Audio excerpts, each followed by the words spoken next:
నమస్తే welcome to Hunter vision news. ఇప్పుడు headlines చూద్దాం.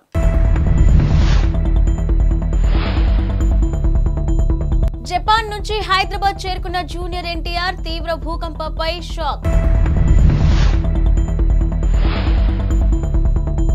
ప్రయాణికులకు మరో గుడ్ న్యూస్ చెప్పిన శంషాబాద్ విమానాశ్రయం.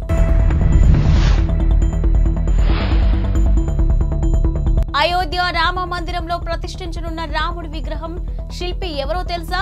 షూటింగ్ కు విరామం లభించడంతో క్రిస్మస్ న్యూ ఇయర్ వేడుకలను ఫ్యామిలీతో కలిసి జరుపుకునేందుకు జపాన్ కు వెళ్లిన జూనియర్ ఎన్టీఆర్ తిరిగి హైదరాబాద్ చేరుకున్నాడు. తీవ్ర భూకంపం సంభవించిన కొన్ని గంటల తర్వాత ఆయన బయలుదేరి స్వదేశానికి వచ్చేశారు. ఇక తీవ్ర భూకంపం పట్ల దిగ్భ్రాంతి వ్యక్తం చేశాడు. ఈ మేరకు ఎక్స్ వేదికగా స్పందించాడు. జపాన్ నుంచి ఈ రోజు ఇంటికి తిరిగొచ్చాను. తీవ్ర భూకంపాలు సంభవించడం షాక్ కు గురిచేసింది. గత వారం అంతా అక్కడే గడిపాను. భూకంపం ప్రభావితమైన వారందరికీ నా సానుభూతి తెలియజేస్తున్నాను. జపాన్ ప్రజల విశ్వాసానికి అభినందనలు. త్వరగా కోలుకోవాలని ఆశిస్తున్నాను. దృఢంగా ఉండు జపాన్ అంటూ సోమవారం అర్ధరాత్రి ఆయన ఎక్స్ వేదికగా ఆయన రాసుకొచ్చారు. ఇక కాగా భార్య లక్ష్మీ ప్రణతి, ఇద్దరు కొడుకులు అభయ్, భార్గవులతో కలిసి జూనియర్ ఎన్టీఆర్ జపాన్ వెళ్లిన విషయం తెలిసిందే. ఖాళీ సమయం దొరికినప్పుడల్లా జూనియర్ ఎన్టీఆర్ కుటుంబంతో తరచూ అక్కడికి వెళ్తూనే ఉంటాడనే విషయం తెలిసిందే. ఇక మరోవైపు సోమవారం తీవ్ర వరుస భూ ప్రకంపనలు జపాన్ను వణికించాయి. 8 మంది ప్రాణాలు కోల్పోయారు. ఇక సునామీ వచ్చే అవకాశాలు కూడా ఉన్నాయని హెచ్చరికలు జారీ చేశారు. నూతన సంవత్సరం సందర్భంగా ప్రయాణికులకు శంషాబాద్ విమానాశ్రయం ఓ గుడ్ న్యూస్ చెప్పింది. బోర్డింగ్ పాస్, లగేజీ కౌంటర్ల వద్ద క్యూలకు స్వస్తి పలికేలా సెల్ఫ్ చెకింగ్ విధానాన్ని అందుబాటులోకి తెచ్చింది. ఇక ఇందులో భాగంగానే ప్రయాణికులు విమానాశ్రయంలోని కార్ పార్కింగ్ లో ప్రాంతంలోనే బోర్డింగ్ పాస్లు, లగేజ్ పాస్లు పొందొచ్చు. సోమవారం నుంచి ఈ కొత్త విధానం అందుబాటులోకి వచ్చింది. ఈ విధానంలో ప్రయాణికులు కార్ పార్కింగ్ వద్దే స్వీయ తనిఖీ చేసుకోవచ్చు. అక్కడి కియోస్కులలో తమ ప్రయాణ వివరాలు చెక్ చేసుకుని చెక్ ఇన్ కావచ్చు. ఇక ఆ తర్వాత క్షణాల వ్యవధిలోనే మొబైల్ కు బోర్డింగ్ పాస్లు వస్తాయి. బ్యాగేజీ ట్యాగర్లు వచ్చేస్తాయి. ఇక అనంతరం ప్రయాణికులు సెల్ఫ్ బ్యాగ్ డ్రాప్ వద్దకు వెళ్లే కన్వీనియర్ బెల్ట్ పై సామాగ్రి పెడితే అది ప్రాసెస్ అవుతుంది. బ్యాగ్లకు ట్యాగులు ప్రయాణికులు వేయాల్సి ఉంటుంది. అనంతరం ప్రయాణికులకు అధికారులు రసీదు జారీ చేశాక సంబంధిత ఎయిర్లైన్స్ కు ధృవీకరణ సందేశం వెళ్తుంది. మైసూర్కు చెందిన ప్రముఖ శిల్పి అరుణ్ యోగిరాజ్కు అరుదైన అదృష్టం దక్కింది. ఆయన రూపొందించిన రామ్లల్లా విగ్రహాన్ని అయోధ్య రామ మందిరంలో ప్రతిష్ఠించనున్నట్టు కేంద్ర పార్లమెంటరీ వ్యవహారాల మంత్రి సోమవారం ప్రకటించారు. రాముడు ఎక్కడ ఉంటాడో హనుమంతుడు అక్కడే ఉంటాడని, ఇందుకు తగ్గట్టుగా విగ్రహం ఎంపిక చేశామని మంత్రి తెలిపారు. అరుణ్ యోగిరాజ్ రూపొందించిన శిల్పం ఎంపికపై రాష్ట్ర బీజేపీ సీనియర్ నేత బిఎస్ యాడ్యూరప్ప కూడా హర్షం వ్యక్తం చేశారు. ఇది తమకు ఎంతో గర్వకారణమని అన్నారు. రాష్ట్రంలోని రామభక్తుల సంతోషం రెట్టింపైందన్నారు. శిల్పి అరుణ్ యోగిరాజ్కు శుభాకాంక్షలు తెలిపారు. కేరళకు చెందిన జై హింద్ టీవీ ఛానల్లో పెట్టుబడుల వ్యవహారంలో Karnataka deputy CM, Congress senior నేత డీకే శివకుమార్ కు సీబీఐ మరోసారి నోటీసులను జారీ చేసింది. ఇక విచారణ కోసం ఈ నెల 11న ఢిల్లీలోని తమ కార్యాలయానికి రావాలని పేర్కొంది. ఇక జై హింద్ టీవీలో పెట్టుబడులు, వాటాల వివరాలు తెలపాలని కోరింది. ఈ కేసులో శివకుమార్, ఆయన భార్య ఉషాతో పాటు మరో 30 మందికి కూడా సీబీఐ నోటీసులను పంపించింది. కాగా జై హింద్ ఛానల్లో పెట్టుబడులు రహస్యం కాదని డీకే శివకుమార్ చెప్తున్నారు. ఛానల్లో తనకు వాటా ఉందని 2017-18లో దాఖలు చేసిన ప్రమాణ పత్రం, ఆస్తి వివరాలలో ఆయన పేర్కొన్నారు. లోక్సభ ఎన్నికలు సమీపిస్తుండటంతో తనపై ఒత్తిడి పెంచేందుకే కేంద్ర ప్రభుత్వం దర్యాప్తు సంస్థల ద్వారా వేధిస్తుందని ఆయన ఆరోపిస్తున్నారు. కాగా డీకే శివకుమార్ ఆదాయానికి మించిన ఆస్తులు కలిగి ఉన్నారనే ఆరోపణలు ఎదుర్కొంటున్నారు. 2013-18 కాలంలో ఆయన ఆదాయం లెక్కకు మించి ఉందని 2020లో సీబీఐ కేసు నమోదు చేసింది. ఇక పలు అవినీతి ఆరోపణలు, ఢిల్లీలోని ఫ్లాట్లతో పాటు 8 కోట్ల నగదు పట్టుబడిన వ్యవహారంలో సీబీఐ, ఈడీ నమోదు చేసిన కేసులను ఆయన ఎదుర్కొంటున్నారు. హింద్ టీవీ ఛానల్లో పెట్టుబడుల వ్యవహారంలో శివకుమార్ పై కేసును సీబీఐ దర్యాప్తు చేపట్టేందుకు వీలుగా యాడ్యూరప్ప సీఎంగా ఉన్న సమయంలో కర్ణాటక ప్రభుత్వం అనుమతులిచ్చింది. అయితే గతేడాది కాంగ్రెస్ ప్రభుత్వం ఏర్పడ్డాక నవంబర్ 20న జరిగిన మంత్రివర్గ సమావేశంలో సీబీఐ అనుమతిని రద్దు చేశారు. కేబినెట్ నిర్ణయాలు సవాలు చేస్తూ బీజేపీ నాయకుడు బసనగౌడ పాటిల్ యత్నాల్ ఉన్నత న్యాయస్థానంలో రిట్ పిటిషన్ వేయగా విచారణ జరుగుతుంది. చైనాలో తొలిసారి కోవిడ్ వైరస్ మహమ్మారి వెలుగు చూశాక ఇప్పటి వరకు అనేక ఉత్పరివర్తనాలకు గురైంది. ప్రస్తుతం ప్రపంచ వ్యాప్తంగా JN.1 సబ్ వేరియంట్ కలకలం రేపుతుంది. భారత్లోనూ JN.1 పాజిటివ్ కేసులు పెరుగుతున్నాయి. ఇక గడిచిన 24 గంటల్లో భారత్ 636 కరోనా పాజిటివ్ కేసులు నమోదయ్యాయి. దాంతో యాక్టివ్ కేసుల సంఖ్య 4394కి పెరిగింది. వీటిలో JN.1 సబ్ వేరియంట్ కేసులు కూడా ఉన్నాయి. దేశంలో కొత్తగా 4 మరణాలు నమోదయ్యాయి. ప్రస్తుతం భారత్లో కోవిడ్ JN.1 యాక్టివ్ కేసుల సంఖ్య 197కు పెరిగింది.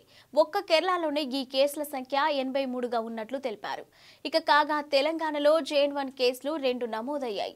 JN.1 సబ్ వేరియంట్తో భయపడాల్సిన పనేమీ లేదని కేంద్రం చెబుతుంది. జపాన్లో ఇవాళ భారీ భూకంపం సంభవించిన సంగతి తెలిసిందే. 5 గంటల వ్యవధిలోనే 50 సార్లు భూమి కంపించడంతో జపాన్ ప్రజలు హడలిపోయారు. ఇల్లు, ఆఫీసుల నుంచి బయటకి పరుగులు తీశారు. మొదట 3.4 తీవ్రతతో మొదలైన భూ ప్రకంపనలు గరిష్టంగా 7.6 తీవ్రతకు చేరుకున్నాయి. భూకంపం ప్రభావంతో జపాన్ పశ్చిమ తీర ప్రాంతం రాష్ట్రాలైన ఇషికావా, నిఘాటా, టొయోమోలో పలు చోట్ల అగ్ని ప్రమాదాలు జరిగాయి.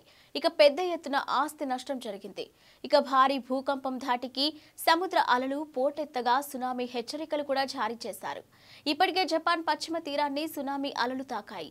ప్రజలు సురక్షిత ప్రాంతాలకు చేరుకోవాలని అధికారులు హెచ్చరించారు. అటు రష్యా, ఉత్తర కొరియా దేశాల్లోనూ భూ ప్రకంపనలు వచ్చాయి. ఈ 2 దేశాల పరిధిలోనూ చాలా చోట్ల సునామీ హెచ్చరికలు జారీ చేశారు. ఏపీ మంత్రి, వైఎస్ఆర్సీపీ కీలక నేత గుడివాడ అమర్నాథ్ నూతన సంవత్సరం 2024 తొలి రోజున ఆధ్యాత్మికంగా గడిపారు. కుటుంబ సమేతంగా పవిత్ర వారణాసి నగరంలోని కాశీ విశ్వనాథుడిని దర్శించుకున్నారు. స్వామివారి ఆలయంలో ప్రార్థనలు చేశారు. ఈ విషయాన్ని ఎక్స్ వేదికగా ఆయన వెల్లడించారు. ఈ సందర్భంగా ఫ్యామిలీ ఫోటోని ఆయన పంచుకున్నారు. ఈ కొత్త సంవత్సరంలో ఆంధ్రప్రదేశ్ ప్రజలు సంతోషంగా, ప్రశాంతంగా, ఏ విధమైన లోటుపాట్లు లేకుండా శ్రేయస్కరంగా ఉండాలంటూ కోరుకున్నానని రాసుకొచ్చారు. ఇక తన సభ్యులతో కలిసి కాశీని సందర్శించానని తెలిపారు. కొత్త సంవత్సరం సందర్భంగా 2024లో తొలి రోజున తెలంగాణ సీఎం రేవంత్ రెడ్డి యాదాద్రి శ్రీ లక్ష్మీ నరసింహ స్వామివారి ఆశీర్వచనాలు పొందారు. యాదాద్రి ఆలయ ప్రధాన అర్చకులు, అర్చక బృందం సోమవారం హైదరాబాద్లోని సెక్రటరియేట్లో సీఎం రేవంత్ ను కలిసి ఆశీర్వదించారు. ఈ సందర్భంగా శాల్వా కప్పి ఆయనను సన్మానించారు.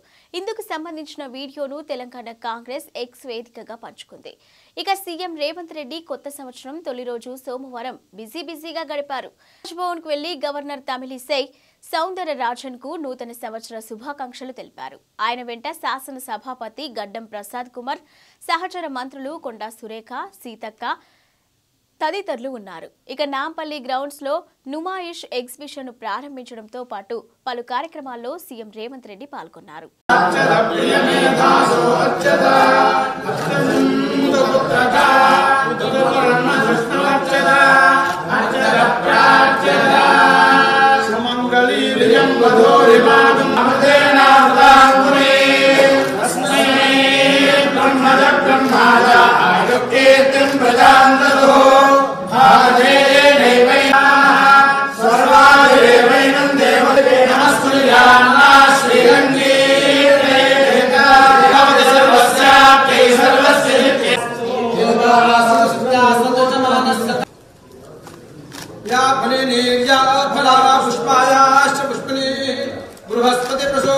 హైదరాబాద్ మాదాపూర్లోని ఓ హోటల్లో అగ్ని ప్రమాదం జరిగింది. హోటల్ గ్రౌండ్ ఫ్లోర్ లో షార్ట్ సర్క్యూట్ కావడంతో మంటలు చెలరేగినట్లు ప్రాథమికంగా గుర్తించారు. ఘటనా స్థలికి చేరుకున్న అగ్నిమాపక సిబ్బంది మంటలను ఆర్పేందుకు ప్రయత్నిస్తున్నారు. అగ్ని ప్రమాదం చోటు చేసుకోవడంతో పోలీసులు, చుట్టుపక్కల స్థానికులు అప్రమత్తమయ్యారు. నూతన సంవత్సరం తొలి రోజున ఒక దుండగుల సమూహం జరిపిన కాల్పుల్లో 4 వ్యక్తులు ప్రాణాలు కోల్పోయారు. పలువురు తీవ్రంగా గాయపడ్డారు. తౌబాల్ జిల్లాలో లీలాంగ్లో ఈ ఘటన జరిగింది. దాడికి పాల్పడ్డ దుండగుల వాహనాలకు స్థానికులు నిప్పు పెట్టడంతో అక్కడ హింస చెలరేగింది. దీంతో రాష్ట్రంలోని 5 లోయల్ జిల్లాల్లో తిరిగి కర్ఫ్యూను విధించాల్సి వచ్చింది. ఇక తౌబాల్, ఇంఫాల్ ఈస్ట్, ఇంఫాల్ వెస్ట్, కక్చింగ్, బిష్ణుపూర్ జిల్లాల్లో కర్ఫ్యూను విధించినట్లు అధికారులు తెలిపారు. కొందరు వ్యక్తులు ఆటోమేటిక్ ఆయుధాలతో కాల్పులు జరిపారని, దోపిడీ కోసం వచ్చి ఈ దారుణానికి తెగబడ్డారని స్థానికులు చెబుతున్నారు. దుండగుల సమూహం ఓ స్థానిక వ్యక్తితో మాట్లాడుతూ ఉండగా వారి మధ్య గొడవ జరిగిందని, కొద్దిసేపటికే అందరిపై కాల్పులు జరిపారని ఓ వ్యక్తి వెల్లడించారు. ఈ హింసాత్మక సంఘటనపై మణిపూర్ సీఎం బీరేన్ సింగ్ స్పందించారు. హింసాత్మక సంఘటనను ఆయన ఖండించారు. శాంతిని కాపాడాలని ప్రజలకు విజ్ఞప్తి చేస్తూ ఆయన వీడియో సందేశాన్ని విడుదల చేశారు. అమాయకపు ప్రజల ప్రాణాలు తీయడం పట్ల విచారం వ్యక్తం చేశారు. నిందితులను పట్టుకునేందుకు పోలీసు బృందాలు రంగంలోకి దిగాయన్నారు. నేరస్తులను గుర్తించేందుకు ప్రభుత్వానికి సహాయం చేయాలంటూ లేలాంగ్ ప్రజలను ఆయన కోరారు.